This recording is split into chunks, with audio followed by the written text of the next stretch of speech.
अस्सलाम वालेकुम। अ, हम जो टॉपिक कवर कर रहे थे वो हमारा डाटा एंड सिग्नल था। बेसिकली सिग्नल क्या था हमने पढ़ा था कि जब भी आप डाटा को सेंड करते हैं data must be convert into electromagnetic signal. ठीक है। उसके बाद हमने देखा था कि हमारे पास डाटा की दो टाइप्स थी। एक एनालॉग डाटा था और एक डिजिटल डाटा था। डिजिटल डाटा में हमारे पास जो है डिस्क्रीट वैल्यूज आ जाती थी। ठीक है। और एनालॉग में हमारे पास कंटिन्यूअस वैल्यूज आ जाती थी। जो हमारे पास डिजिटल डाटा डाटा था, हमने देखा था कि जब भी आप जो भी डाटा कंप्यूटर में स्टोर करते हैं बेसिकली आप लोगों का वो डिजिटल फॉर्म में हो रहा होता है। और कंटिन्यूअस की हमने एग्जांपल देखी थी कि ह्यूमन जो वॉइस है वो क्या है आप लोगों के पास एनालॉग डाटा था। फिर उसके बाद सिग्नल्स की दो टाइप थी, डिजिटल सिग्नल और एक एनालॉग सिग्नल था। डिजिटल सिग्नल हमने देखा था कि उसमें क्या था कि सीक्वेंस ऑफ वोल्टेज थे, जिनको हम बाइनरी फॉर्म में रिप्रेजेंट करते थे। ठीक है। ये क्या थे, इलेक्ट्रिकल पल्सेस की फॉर्म में थे। ठीक है। और ये आपको हाई ट्रांसमिशन स्पीड प्रोवाइड करते थे। और हमारे पास जो भी कम्युनिकेशन कंप्यूटर के अंदर होती है बेसिकली किस फॉर्म में होती है, डिजिटल फॉर्म में होती है। उसके बाद हमने एनालॉग सिग्नल देखा था। एनालॉग सिग्नल क्या थे, कंटिन्यूअस इलेक्ट्रिकल सिग्नल थे। ठीक है, in the form of a wave. तो इसकी एग्जांपल हमने देखा था कि टेलीफोन लाइन जो कि है हमारी मोस्ट कॉमनली यूज मीडिया था। ठीक है। जो कि हमारे पास एनालॉग फॉर्म में हमारा डाटा जो है ट्रैवल होता है। उसके बाद हमने पीरियोडिक और नॉन पीरियोडिक सिग्नल के बारे में देखा था। पीरियोडिक सिग्नल क्या था, बेसिकली पीरियोडिक सिग्नल में आप लोगों का जो पैटर्न है स्पेसिफिक टाइम ड्यूरेशन के दौरान आपका वो स्पेसिफिक पैटर्न रिपीट होता रहता है। ठीक है। जबकि जो हमारे पास नॉन पीरियोडिक या ए पीरियोडिक सिग्नल थे उसमें हमारे पास जो है ये जो सिग्नल हैं वो अपने पैटर्न्स को रिपीट नहीं करते। ठीक है, over a specific time period. ठीक है। तो खैर आज हम देखते हैं कि फ्रीक्वेंसी क्या है, फ्रीक्वेंसी और पीरियड क्या था। Frequency and period are inverse of each other. ठीक है, ये हमने कल कवर किया था कि जो फ्रीक्वेंसी है और जो पीरियड है वो एक दूसरे के क्या हैं, इनवर्स हैं। अगर आप लोगों को एफ दिया हुआ हो तो हम कह सकते हैं कि अगर हमने पीरियड मालूम करना हो तो 1/t होगा। ठीक है। उसके बाद टी इज इक्वल टू क्या होगा, 1/f होगा। ठीक है, अगर फ्रीक्वेंसी फाइंड करनी है आपने 1/t। ठीक है। और टाइम आपने फाइंड करना है तो T is equal to 1/f, मतलब फ्रीक्वेंसी और पीरियड क्या है, एक दूसरे के इनवर्स हैं। उसके अलावा हमने ये डायग्राम्स देखी थी, two signal with the same amplitude and phase but different frequencies. ठीक है, कि हमारे पास ये बताना ये चाह रहा है कि हमारे पास जो सिग्नल हैं यहाँ पे उनका एम्पलीट्यूड और फेज सेम है। फेज क्या था, starting position of the wave. ठीक है, कि वेव जहां से स्टार्ट हो रही है, अब यहाँ पे जो वेव है वो जीरो से स्टार्ट हो रही है। ठीक है। तो यहाँ पे जो दोनों का फेज जो है वो क्या है, सेम है। और इनका एम्पलीट्यूड भी क्या है, सेम है। एम्पलीट्यूड क्या था, हाइट ऑफ द वेव। ठीक है। बट इनकी फ्रीक्वेंसी डिफरेंट है। ठीक है, यहाँ पे जो हमारे पास वेव है यहाँ पे बता रहे हैं आ सिग्नल विद फ्रीक्वेंसी 12 हर्ट्ज। यहाँ पे जो फ्रीक्वेंसी है यहाँ पे कितनी है, 12 हर्ट्ज है। यहाँ पे जो फ्रीक्वेंसी है वो क्या है, 6 हर्ट्ज है। ठीक है, ये एक हमारे पास सिग्नल बन रहा है। ये जो हाईलाइटेड एरिया आप लोगों को नजर आ रहा है ये एक सिग्नल है, फिर दूसरा सिग्नल है। अब सोन इस तरह आप लोगों के पास क्या है, 12 सिग्नल होंगे। और यहाँ पे अगर हम बात करें हमारे पास सेकंड जो डायग्राम है, a signal with frequency 6 hertz. यहाँ पे हमारे पास क्या है, 6 हर्ट्ज हैं। ठीक है। उसके बाद हमें यहाँ पे कुछ यूनिट्स बता रहा था और हमने कहा था कि आपने इन यूनिट्स को अच्छे से तैयार करना है। ठीक है, यहाँ पे जो हमारे पास पीरियड का यूनिट है सेकंड, वो 1s है। मिली सेकंड 10⁻³ है। माइक्रो सेकंड हमने देखा था कि 10⁻⁻6s है। और नैनो सेकंड हमने देखा था कि 10⁻⁻9s है।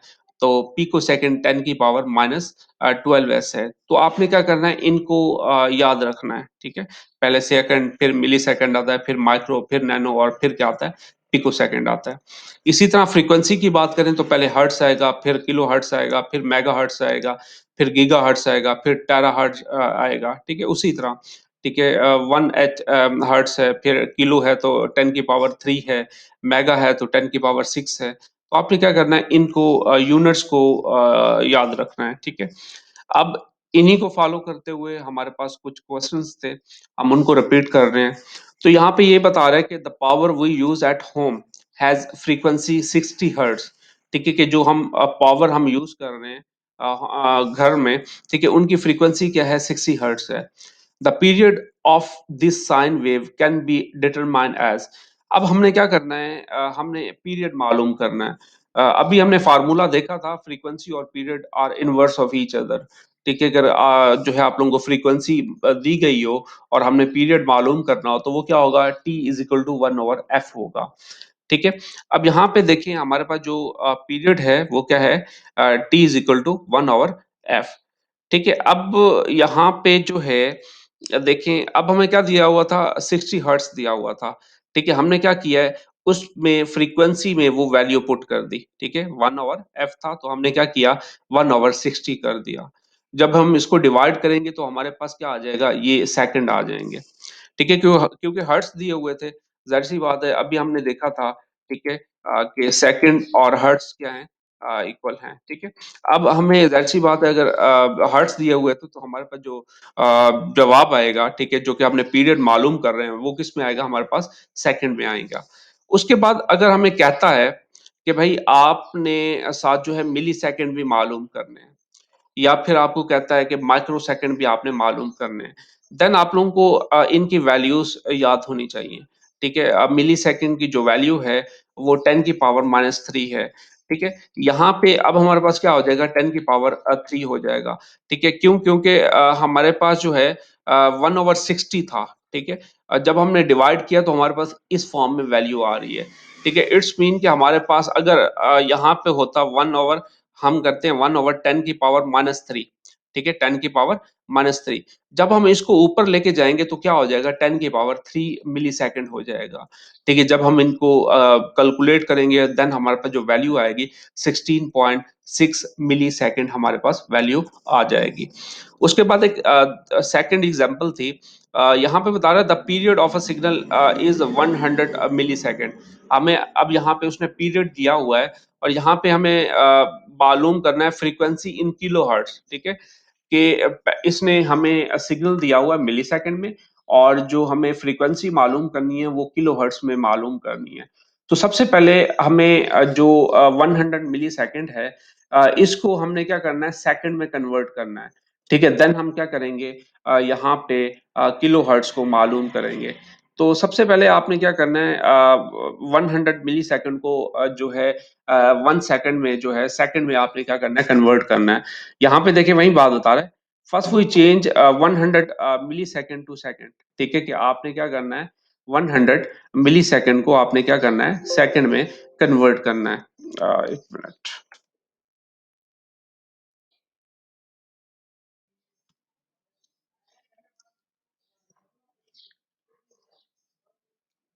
ठीक है बच्चा। अब हमने क्या करना है, 100 जो मिलीसेकंड है उसको क्या करना है, हमने सेकंड में मालूम करना है, ठीक है? अब यहाँ पे देखें, वही बात बता रहा है, 100 मिलीसेकंड इज इक्वल टू 100, ठीक है? मल्टीप्लाई 10 की पावर -3s, ठीक है? क्योंकि अब हमने क्या करना है, मिलीसेकंड हमें दिए हुए हैं और सेकंड हमने क्या करना है, मालूम करना है। तो यहाँ पे 100 है, तो 100 का मतलब ये है कि हमारे पास क्या होगा, 10 की पावर 2 होगा, ठीक है? 10 की पावर क्या होगा हमारे पास, 2 होगा।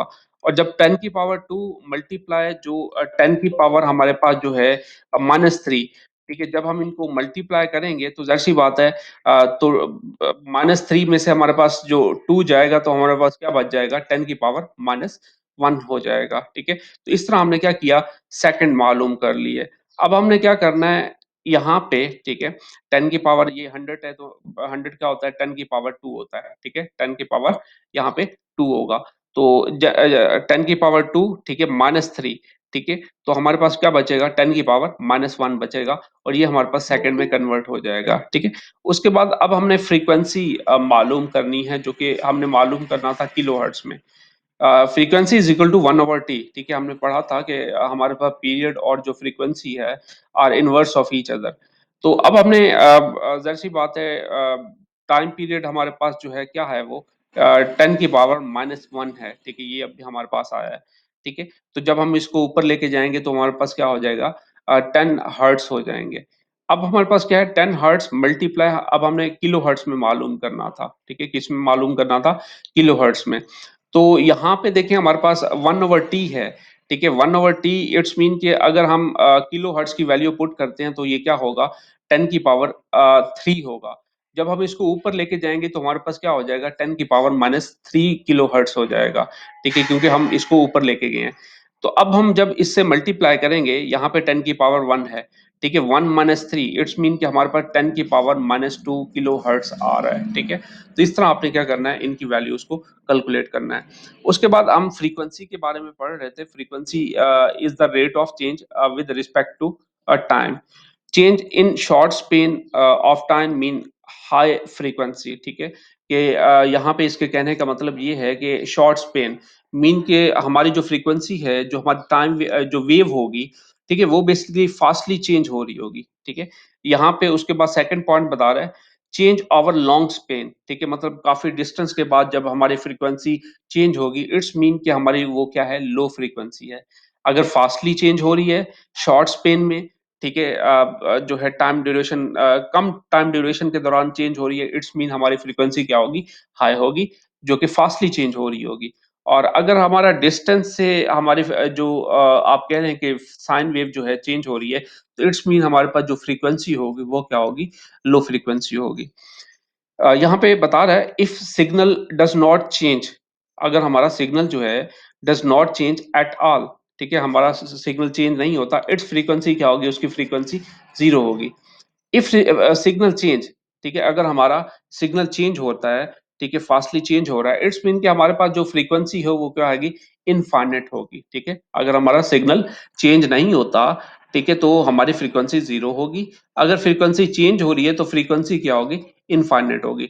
यहाँ भी इसके कहने का मकसद यही था कि अगर सिग्नल हमारा फास्टली चेंज हो रहा है, इट्स मीन हाई फ्रीक्वेंसी है। अगर हमारा सिग्नल जो है कुछ डिस्टेंस से चेंज हो रहा है, कुछ टाइम ड्यूरेशन के बाद चेंज हो रहा है, तो इट्स मीन हमारे पास जो सिग्नल होगा, जो फ्रीक्वेंसी सर होगी, वो क्या होगी, हमारे पास लो होगी। जी बच्चा। जी सर नंबो चलें, अब जो हमारे पास है फेज। अब फेस बेसिकली क्या है, हम देख रहे थे कि हमारा जो फेस होता है वो basically starting position of the wave होता है, ठीक है, कि वेव हमारी कहाँ से स्टार्ट हो रही है। अब यहाँ पे बता रहा है कि 3 साइन वेव्स हैं with same amplitude and frequency. उनका एम्पलीट्यूड भी सेम है, ठीक है, मीन की उनकी हाइट भी सेम है और फ्रीक्वेंसी भी सेम है, बट यहाँ पे उनका फेज डिफरेंट है। यहाँ पे देखें हमारे पास जो वेव है वो जीरो से स्टार्ट हो रही है, इट्स मीन उसकी डिग्री क्या होगी, जीरो होगी।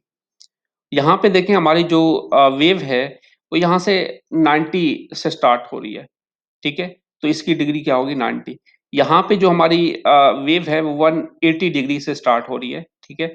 तो यहाँ पे देखें हमारे पास यह यही बात बता रहा है कि हमारे पास यहाँ पे जो 3 डायग्राम्स हैं, यहाँ पे अब जो फेज हैं वो डिफरेंट हैं, बट उनका एम्पलीट्यूड भी सेम है और उनकी फ्रीक्वेंसी भी सेम है, ठीक है। उसके बाद एक एग्जाम्पल दे रहा है, a sine wave is offset 1/6 cycle, ठीक है, with respect to time zero, what is its phase in degree and radian, ठीक है, कि अब आपने फेज मालूम करना है, ठीक है, डिग्री और रेडियन में, ठीक है। फर्स्ट ऑफ ऑल आपको आइडिया होना चाहिए कि आपका कंप्लीट साइकिल जो है वो 360 डिग्री का होता है, ठीक है। देयर फोर 1/6 साइकिल इज, ठीक है, 1/6 मल्टीप्लाई 360, ठीक है, से हम मल्टीप्लाई करेंगे, जब हम इसको ठीक है, देन हमारे पास जो जवाब आएगा वो क्या आएगा, 60 डिग्री आएगा। उसके बाद हमने रेडियन में मालूम करना था फेज को, तो रेडियन का फार्मूला आपको आइडिया होना चाहिए, ठीक है, रेडियन का फार्मूला आपको आइडिया होना चाहिए, जो कि आप ऑलरेडी पढ़ चुके हैं, ठीक है। देन आप अब आपने रेडियन मालूम करना है, तो आपके पास ये 60 आ चुका है, 60 मल्टीप्लाइड टू पाई ओवर 360, ठीक है। देन हम इसको डिवाइड करेंगे तो देन हमारे पास क्या आएगा, पाई ओवर 3 आएगा। पाई की वैल्यू आपको मालूम होगी 3.1415 है, ठीक है। देन जब इसको आप डिवाइड करेंगे तो आपके पास क्या आएगा, 1.046 रेडियन आएगा, ठीक है। तो इस तरह आपने क्या करना है, डिग्री और रेडियन में आपने मालूम कर लेना है, ठीक है। और रेडियन का फार्मूला आप लोगों को आइडिया होना चाहिए, और आप लोगों को आपको पता है कि कंप्लीट साइकिल जो है वो हमारा 360 का होता है। दैट्स वाई हमने क्या किया, 1/6 मल्टीप्लाई, उसने कहा था 1/6 साइकिल क्या होगा, ठीक है। तो आपने 1/6 को मल्टीप्लाई कर दिया 360 से, देन आपके पास 60 आया। उसी 60 को आपने यहाँ पे यूज किया, और देन आपको रेडियन का फार्मूला मालूम होना चाहिए। देन आपने इसको सिंप्लीफाई करके आपका जो जवाब है वो क्या आ जाएगा, 1.046 रेडियन आ जाएगा, ठीक है। अब उसके बाद है वेवलेंथ। वेवलेंथ क्या है, wavelength is the distance between similar points on two back to back waves, ठीक है। अब डिस्टेंस बेसिकली बता रहा है कि टू सिमिलर पॉइंट्स, ठीक है, दो सिमिलर पॉइंट्स जो हैं उनके दरमियान जो डिस्टेंस होगा वो क्या होगा, वेव की लेंथ होगी, ठीक है। आप जो है थ्री वे हैं, ठीक है, ये आप लोगों के पास इस तरह भी डिस्टेंस मालूम कर सकते हैं। अब ये भी मालूम कर सकते हैं कि एक वेव कहाँ से स्टार्ट हो रही है और कहाँ पे एंड हो रही है, ठीक है। इसी तरह ये वेव कहाँ से स्टार्ट हो रही है, कहाँ से एंड हो रही है, आप इस तरह भी वेवलेंथ मालूम कर सकते हैं। या फिर आप इस तरह सिमिलर पॉइंट्स के दरमियान आप इस तरह भी मालूम कर सकते हैं। तो थ्री वे हैं जिसके थ्रू आप जो है वेवलेंथ को जो है फाइंड कर सकते हैं, ठीक है। तो वही बात बता रहा है, सेम डेफिनेशन है, distance occupied by electromagnetic wave, ठीक है, radio waves during the one cycle time, ठीक है। एक साइकिल टाइम में आप लोगों के पास जो डिस्टेंस होगा वो क्या होगा, आप लोगों का वेवलेंथ होगी, ठीक है। इसी तरह यहाँ पे बता रहा है, ठीक है, आप लोगों की वेवलेंथ कि कहाँ से स्टार्ट हो रही है और कहाँ पे एंड हो रही है, तो ये उनका जो डिस्टेंस होगा, ठीक है, ये क्या होगा, वेव लेंथ होगी, ठीक है।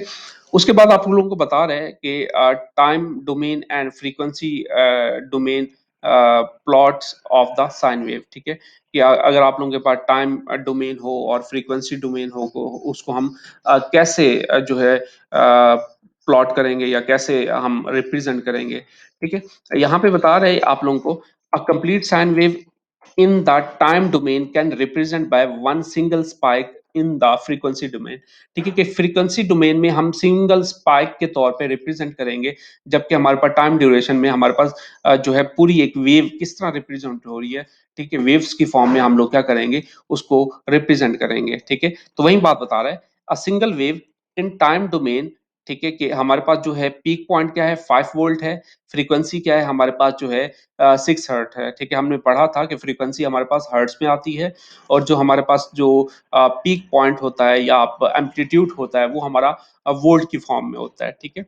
अब यहाँ पे जब हम हमारे पास जो है टाइम डोमेन होगा, तो उसमें हम जो वेव को हम इस तरह रिप्रेजेंट करेंगे, ठीक है। और अगर हमारे पास हम इसी को same sine wave in the frequency domain, frequency domain में हम इस पूरी जो हमारे पास वेव होगी, एक वेव होगी, इसको सिंगल स्पाइक के तौर पे रिप्रेजेंट कर सकते हैं, ठीक है। यहाँ पे देखिए हमारे पास सिंगल स्पाइक है, ठीक है, जिसमें फ्रीक्वेंसी 6 है, यहाँ से, ठीक है, 0 से 6 है, तो हम एक स्पाइक में इस तरह हम जो है रिप्रेजेंट कर सकते हैं फ्रीक्वेंसी डोमेन में, ठीक है। अब वही बात बता रहे हैं, कंप्लीट साइन वेव, ठीक है, in the time domain can represent by one single spike in the frequency domain, ठीक है। कैसे फ्रीक्वेंसी डोमेन में हम सिंगल स्पाइक के तौर पे रिप्रेजेंट करेंगे। अब यहाँ पे एक एग्जांपल बता रहा है, a frequency domain is more compact and useful, ठीक है, when we are dealing with more than one sine wave, ठीक है। कि हमारे पास जो फ्रीक्वेंसी डोमेन में जो हमारे पास ज्यादा यूजफुल होगी, ठीक है, अगर हमारे पास एक से ज्यादा फ्रीक्वेंसी को हम लोग क्या कर रहे हैं, डील कर रहे हैं, साइन वेव्स को डील कर रहे हैं। फॉर एग्जांपल यहाँ पे बता रहे हैं figure 3.8 shows three sine waves, वहां पे क्या है, तीन साइन वेव हैं, ईच विद डिफरेंट एम्पलीट्यूड, उनका एम्पलीट्यूड क्या है, डिफरेंट है, और उनकी फ्रीक्वेंसी भी क्या है, डिफरेंट है। All can represent by three spikes in the frequency domain, ठीक है। कि हमारे पास जो फ्रीक्वेंसी डोमेन है वहां पे हम तीन स्पाइक्स में रिप्रेजेंट करेंगे, जो कि हमारे लिए यूजफुल होगी और उनको अंडरस्टैंड करना क्या होगा, इजी होगा। अब यहाँ पे देखिए हमारे पास the time domain and frequency domain of three science. अब देखिए यहाँ पे हमारे पास तीन जो साइन वेव हैं वो ट्रैवल कर रही हैं, ठीक है। वही बात बता रहा है, time domain represent three sine waves with frequency, frequency 0 है, दूसरी 8 है, थर्ड जो है 16 है, ठीक है? 0 हमारे पास यहीं खड़ी रहेगी और जो है फ्रीक्वेंसी 8 हमारे पास जो है ये है, ठीक है? और देन इसी तरह 16 फ्रीक्वेंसी है, तो हमने तीनों वेव्स को टाइम डोमेन में इस तरह रिप्रेजेंट कर दिया। लेकिन अगर इनको हम फ्रीक्वेंसी डोमेन में हम रिप्रेजेंट करते हैं तो हम सिंगल स्पाइक के तौर पे रिप्रेजेंट करेंगे। ये देखेंगे, ये हमारे पास क्या है, हमारे पास जो है 0 जो हमारे पास फ्रीक्वेंसी थी वो ये है। हमारे पास 8 फ्रीक्वेंसी जिसकी थी वो ये है, ठीक है? सिंगल स्पाइक के तौर पे हम लोग रिप्रेजेंट कर रहे हैं। इसी तरह हमारे पास जो है 16 जो कि हमारे पास फ्रीक्वेंसी थी वो हम इस तरह रिप्रेजेंट कर रहे हैं, ठीक है? तो इट्स मीन कि हम क्या कर सकते हैं, इनको सिंगल स्पाइक के तौर पे फ्रीक्वेंसी डोमेन में रिप्रेजेंट कर सकते हैं और इनको अंडरस्टैंड करना हमारे लिए क्या होगा, ईज़ी होगा बानिस्बत इसके, ठीक है? अगर यहाँ पे 3 से ज़्यादा फ्रीक्वेंसीज़ हैं, तो वो हमारे लिए थोड़ा अंडरस्टैंडेबल जो है नहीं होंगी, थोड़ी मुश्किल हमें जो है होगी हमें समझने में। जबकि अगर हम फ्रीक्वेंसी डोमेन को ड्रा करेंगे तो वो सिंगल स्पाइक के तौर पे है, तो सिंगल स्पाइक के तौर पे हमको रिप्रेजेंट करना, जब हम रिप्रेजेंट किया होगा तो तब हमें जो है समझने में क्या होगा, ईज़ी होगा, ठीक है? उसके बाद बता रहा है single and communications, signal and communications. तो यहाँ पे बता रहा है सिंगल फ्रीक्वेंसी, ठीक है, sign wave is not useful in data communications, ठीक है? Single frequency sign wave is not useful in data communication, ठीक है? जाहिर सी बात है, अगर हम डाटा कम्युनिकेशन में अगर हमारे पास सिंगल फ्रीक्वेंसी है तो वो हमारे लिए यूजफुल नहीं है। हम चाहते हैं कि हमारे पास जो डाटा कम्युनिकेशन है, ठीक है, वहां पे ज्यादा से ज्यादा हमारा जो है डाटा सेंड हो सके, ठीक है, ज्यादा से ज्यादा हमारे पास जो है फ्रीक्वेंसीज आ सकें, तो वो हमारे लिए क्या होंगी, यूजफुल होंगी, ठीक है? वो हमारे लिए बेनिफिशियल होंगी बानिस्बत इसके कि सिंगल फ्रीक्वेंसी हमारे जो मीडियम है वहां पे ट्रैवल कर रही हो, ठीक है? We need to send composite signal, ठीक है? हमें क्या चाहिए, कंपोजिट सिग्नल चाहिए, ठीक है? हमने जो है सिंगल सिंपल सिग्नल भी पढ़े थे और कंपोजिट भी पढ़े थे। सिंपल में हमारे पास क्या आ जाती थी, सिंगल जो है हमारे पास वेव आ जाती थी जो कि हमारे पास जो कम्युनिकेशन मीडियम था वहां पे ट्रैवल कर रही होती थी। कंपोजिट में हमारे पास एक से ज्यादा सिग्नल आ जाते हैं। तो वही बात बता रहे हैं कि अगर हमारे पास फ्रीक्वेंसी सिंगल है तो वो हमारे लिए यूजफुल नहीं है। हम ये चाहते हैं कि हमारे पास जो कंपोजिट सिग्नल होने चाहिए, एक से ज्यादा सिग्नल ट्रैवल करने चाहिए, ठीक है? तो वही बात बता रहे हैं, we need to send composite signal, a single signal made of many simple sine waves, ठीक है? According to Fourier analysis, any composite signal is a combination of simple sine wave with different frequencies, amplitude and a phase, ठीक है? Fourier analysis के मुताबिक ये बता रहे हैं कंपोजिट सिग्नल में हमारे पास combination of simple sine waves होंगे, ठीक है? और जिसमें उनकी फ्रीक्वेंसी भी डिफरेंट होगी, उनका एम्पलीट्यूड भी डिफरेंट होगा, उनका फेज भी डिफरेंट होगा। जैसा कि अभी हमने देखा था, यहाँ पे हमारे पास 3 फ्रीक्वेंसीज थी, ठीक है? तीनों फ्रीक्वेंसीज की 3 हमारे पास सिग्नल थे और इन तीनों जो सिग्नल हैं या साइन वेव हैं, ठीक है? इनका एम्पलीट्यूड भी डिफरेंट है, इनकी फ्रीक्वेंसी भी डिफरेंट है, ठीक है? तो वही बात बता रहे हैं, इनका फेज भी डिफरेंट हो सकता है, ठीक है? हमारे पास जो सिंगल साइन वेव्स होंगी, ठीक है? उनकी फ्रीक्वेंसी भी डिफरेंट हो सकती है, उनका एम्पलीट्यूड भी डिफरेंट हो सकता है और उनका फेज भी डिफरेंट हो सकता है। अब यहाँ पे बता रहे हैं कंपोजिट सिग्नल एंड periodicity, ठीक है? If the composite signal is periodic, अगर हमारे पास कंपोजिट सिग्नल periodic हैं और देन अगर हम उनको डिकम्पोज करते हैं इनटू सीरीज ऑफ सिग्नल्स, ठीक है? कंपोजिट सिग्नल है जो कि periodic है और अब हम इनको डिकम्पोज कर रहे हैं, ठीक है, इनटू मल्टीपल सिग्नल या सीरीज ऑफ सिग्नल, ठीक है? देन विद डिस्क्रीट जो है फ्रीक्वेंसीज, देन हमारे पास जो फ्रीक्वेंसीज होंगी क्या वो क्या होंगी, डिस्क्रीट होंगी। और अगर हमारे पास कंपोजिट सिग्नल है और नॉन periodic हैं और उनको डिकम्पोज करते हैं, ठीक है, कॉम्बिनेशन ऑफ साइन वेव्स में, देन विद कंटिन्यूअस फ्रीक्वेंसीज, ठीक है, और उनमें फ्रीक्वेंसीज क्या होंगी हमारे पास, कंटिन्यूअस होंगी। अब यहाँ पे एक एग्जांपल बता रहा है, ठीक है, show a periodic composite signal with frequency F, ठीक है? This type of signal is not typical of those found in data communication.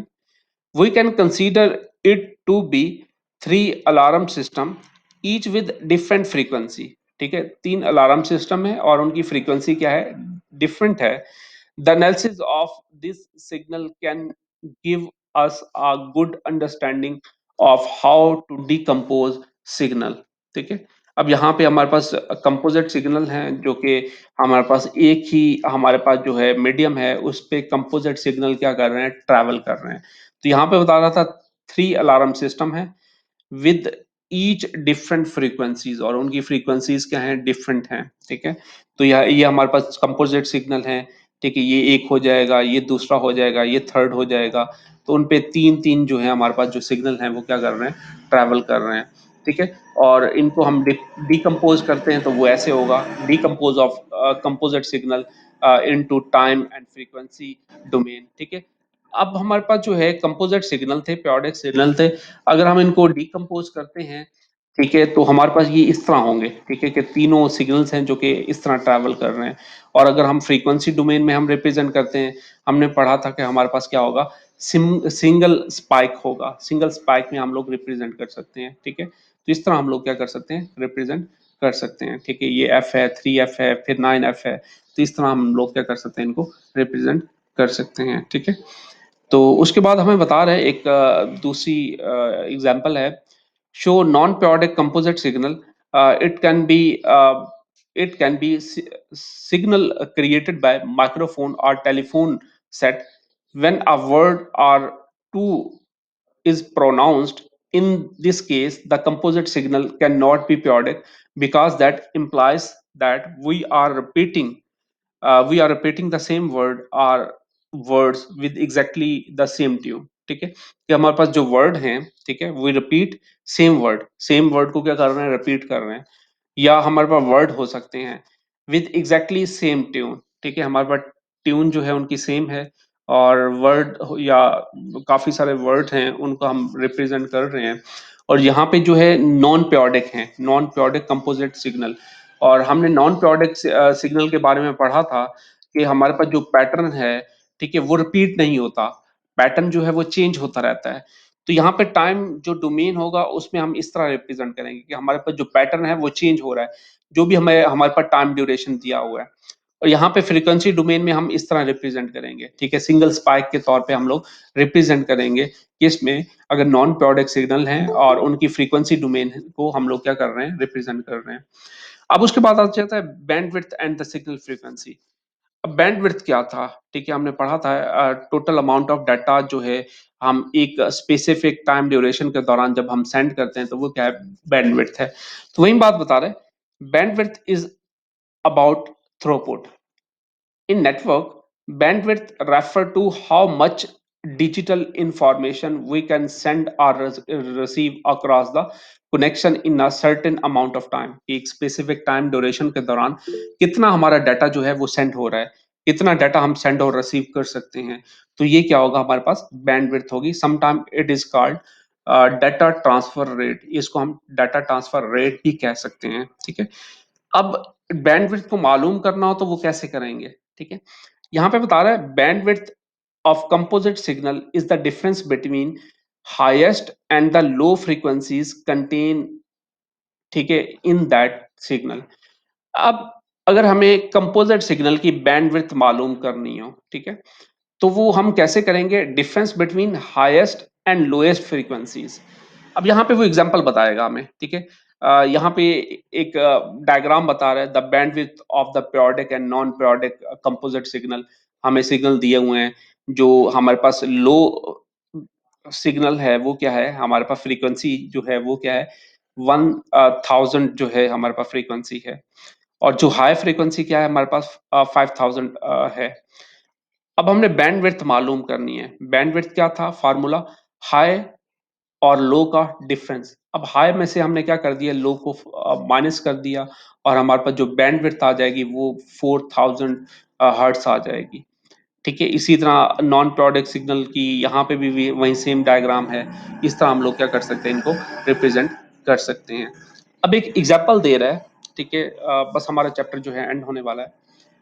If periodic signal is decomposed into 5 sines wave with frequency of 100, 300, 500, 700 and 900, what is the bandwidth। ठीक है, अब आपने क्या करना है, bandwidth को मालूम करना है। Draw the spectrum assuming all component having maximum amplitude of 10 volt फिलहाल अभी हम क्या कर रहे हैं, बैंडविड्थ को मालूम करना है। अब आपको डिफरेंट फ्रीक्वेंसीज दी हुई हैं। अब हम देखेंगे कि हाई फ्रीक्वेंसी क्या है, 900 है, लो फ्रीक्वेंसी क्या है, 100 है। अब हमने क्या करना है, बैंडविड्थ को मालूम करना है। तो बैंडविड्थ का फार्मूला आप लोगों को आइडिया होगा कि बैंडविड्थ का फार्मूला क्या है, कि हाई में से लो फ्रीक्वेंसी को माइनस कर देंगे।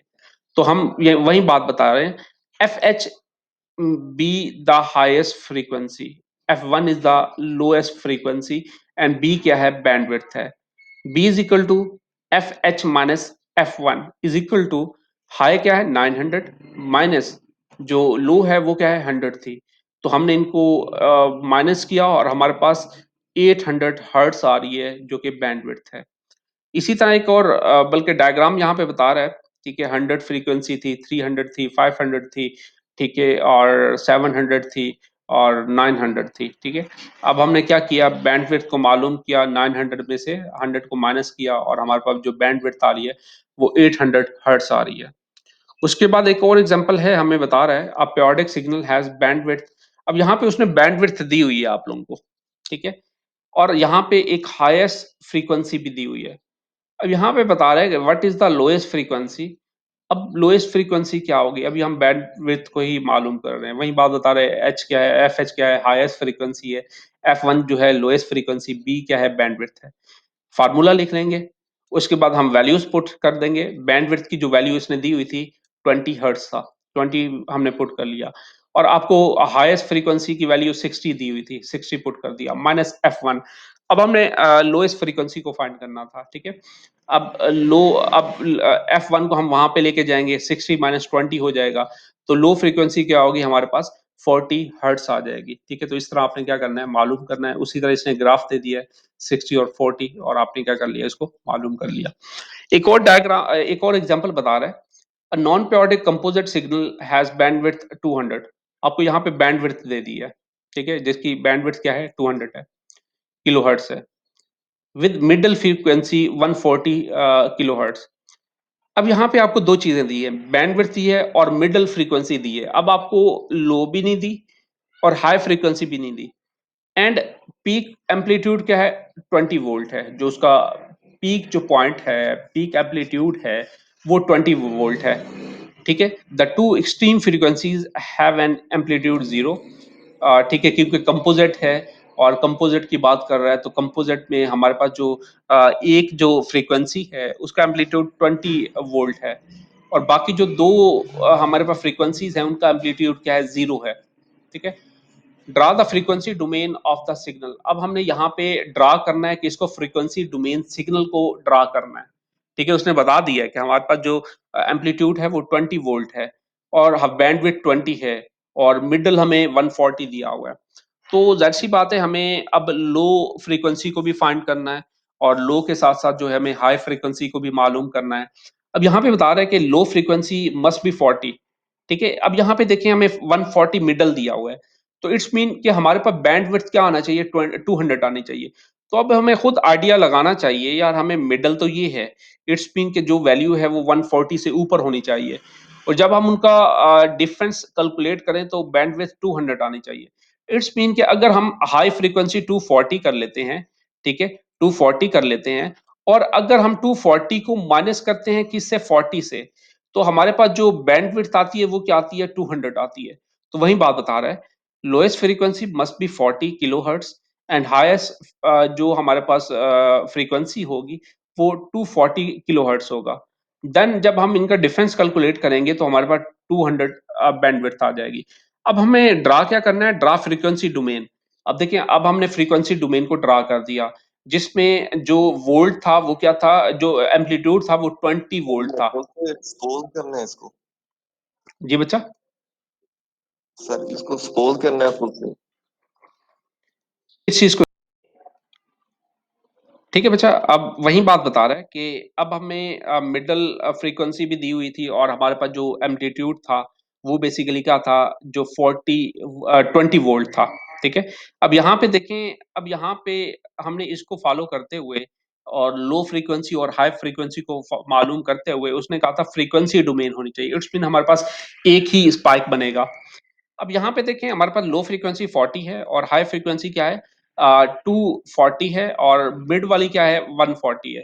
तो आपके पास जो हमारे पास जो आप कह लें एम्पलीट्यूड था वो 20 वोल्ट था। तो इस तरह हमने क्या कर लिया, एक स्पाइक मालूम कर सर लिया। यहाँ पे हमारे पास क्या है 20 वोल्ट जो है वो हमारे पास जो है हमारे पास क्या आ गया, ठीक है, हाइट आ गई। और हमने क्या किया, इस तरह हमने एक बैंडविड्थ जो है जो फ्रीक्वेंसी ग्राफ है वो हमने क्या कर लिया, मालूम कर लिया। ठीक है, उसके बाद फोरियर एनालिसिस है। सर हाँ बच्चा। सर अगर माइंड ना करें तो प्लीज, अभी भी थोड़ी उसमें कंफ्यूजन है, दोबारा से एक बार बता दें प्लीज। मैं दोबारा रिपीट कर देता हूँ यार। आपको एक चीज दे दी गई है, बैंडविड्थ। बैंडविड्थ का फार्मूला आपको याद होना चाहिए। बैंडविड्थ हम कैसे कैलकुलेट करते हैं कि high frequency minus low frequency. अब आपको यहाँ पे एग्जाम्पल में ये बता रहा है कि नॉन पीरियोडिक कंपोजिट सिग्नल है जिसकी बैंडविड्थ क्या है 200 है। ठीक है, बैंडविड्थ क्या है हमारे पास 200 है हमारे पास जो था। ठीक है, bandwidth is equal to high frequency minus low frequency. अब आपको बैंडविड्थ उसने दे दी है, उसके बाद बता रहे हैं कि एक मिडल फ्रीक्वेंसी दी हुई है। मिडिल फ्रीक्वेंसी क्या है 140 किलो हर्ट्स है। हमने 140 किलो हर्ट्स मिडिल फ्रीक्वेंसी हमें दी हुई है एंड पीक एम्पलीट्यूड हमें 20 वोल्ट दिया हुआ है। Two extreme frequencies have amplitude 0। Composite है, कंपोजिट का मतलब है एक से ज्यादा साइन वेव हो सकती हैं। अब जो बाकी जो दो हैं, ठीक है, हमें यहाँ पे तीन जो साइन वेव्स दी हुई थी। एक जो साइन वेव है उसका एम्पलीट्यूड है 20 वोल्ट और बाकी जो है उनका एम्पलीट्यूड है 0। इट्स मीन 0 पे हम लोग खड़े रहेंगे। आपने ड्रा करना है फ्रीक्वेंसी डोमेन ऑफ सिग्नल। अब जाहिर सी बात है, आप जो है ग्राफ को तब ड्रा कर सकते हैं जब आपके पास लो फ्रीक्वेंसी भी मालूम हो और हाई फ्रीक्वेंसी भी मालूम हो। लो फ्रीक्वेंसी का मतलब ये है कि आपका ग्राफ कहाँ से स्टार्ट होगा, हाई फ्रीक्वेंसी का मतलब ये है कहाँ तक जाएगा।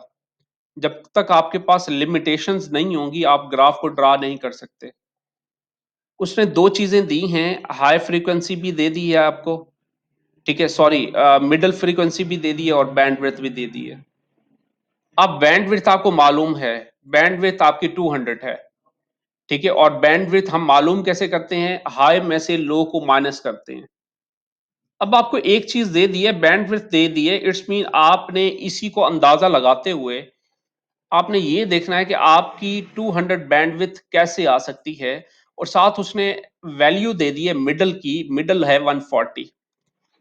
तो इट्स मीन कि आपके पास जो हाई फ्रीक्वेंसी है वो 140 से अबव होगी। ठीक है, जब आपके पास हाई फ्रीक्वेंसी हमने देखा कि यार अगर हम 240 कर लें, ठीक है, और 240 में से अगर हम माइनस कर दें 40 को, ठीक है, जबकि आपके पास हाई फ्रीक्वेंसी क्या है 140 से अबव है। ठीक है, उस उसने खुद बताया कि आपके पास, ठीक है, अगर हमें ये ना देता, ठीक है, तब हमें आइडिया ना होता कि यार हम कह सकते थे यार हम 210 कर लें, ठीक है, 210 हाई कर लें और 210 में से जो लो है वो क्या कर लें 10 कर लें। ठीक है, हम ऐसे कर लेते। अब उसने खुद कंडीशन मिड वाली बता दी है। अब हम इस मिड को फॉलो करेंगे। ठीक है, अब कहीं भी हम नहीं रुक सकते क्योंकि उसने मिड वाली खुद बता दी है। अब हमने इसको फॉलो करते हुए हमने देखा कि यार हमारे पास जो है, अगर हाई अब 240 करें तो देन 240 में से अगर 40 को माइनस करें तो हमारे पास जो बैंडविड्थ आती है वो तब 200 आती है।